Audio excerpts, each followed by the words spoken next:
నమస్తే. Welcome to Sakshi sports. నేను మీ కృష్ణ బాల. భారత్, శ్రీలంక మధ్య జరగనున్న 2 మ్యాచ్ల టెస్ట్ సిరీస్‌కు భారత యంగ్ బ్యాటర్ సాయి సుదర్శన్ గాయం కారణంగా దూరమయ్యాడు. ప్రస్తుతం ఇతను సెంటర్ ఆఫ్ ఎక్సలెన్స్‌లో కోలుకుంటున్నాడు.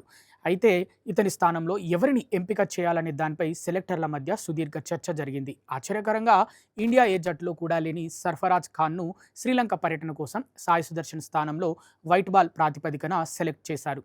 సర్ఫరాజ్ ఖాన్ 2024 నవంబర్లో న్యూజిలాండ్పై చివరిసారిగా భారత్ తరఫున టెస్ట్ ఆడగా దాదాపు ఏడాదిన్నర తర్వాత మళ్ళీ భారత జట్టులోకి రీ ఎంట్రీ ఇవ్వనున్నాడు. నెల రోజుల క్రితం వరకు సాయి సుదర్శన్కు ప్రత్యామ్నాయంగా మిడిల్ ఆర్డర్ కోసం రుతురాజ్ గైక్వాడ్ నంబర్ 1 ఛాయిస్గా ఉన్నారని నేషనల్ మీడియా పేర్కొంది. అయితే ఇటీవల జరిగిన ఇండియా ఏ సిరీస్లో రుతురాజ్ ఘోరంగా విఫలమయ్యాడు. ఆ సిరీస్లోని 3 ఇన్నింగ్స్లలో అతను వరుసగా 22, 1, 13 పరుగులు మాత్రమే చేశాడు. ఈ వరుస వైఫల్యాల కారణంగానే సెలెక్టర్లు రుతురాజ్ వైపు మొగ్గు చూపకుండా ఇండియా ఏ జట్టు బయట ఉన్న ఆటగాళ్ల వైపు చూడాల్సి వచ్చింది. మరోవైపు ఆంధ్ర యువ బ్యాటర్ షేక్ రషీద్ పేరును కూడా సెలెక్టర్లు తీవ్రంగా పరిశీలించారు. ఇండియా ఏ తరఫున ఆడిన రషీద్ 45, 63, 20 పరుగులతో ఆకట్టుకునే ప్రదర్శనే చేశాడు. అయినప్పటికీ శ్రీలంకలోని పిచ్లు స్పిన్ బౌలింగ్కు అనుకూలంగా ఉండే అవకాశం ఎక్కువగా ఉంది.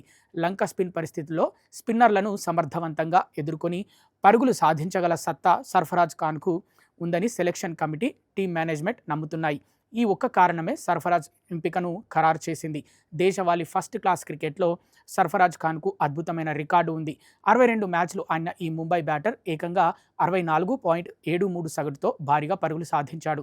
అంతర్జాతీయ స్థాయిలో ఇప్పటి వరకు భారత్ తరఫున 6 టెస్టులు ఆడిన సర్ఫరాజ్ 11 ఇన్నింగ్స్లలో 37 కంటే ఎక్కువ సగటుతో 371 పరుగులు చేశాడు.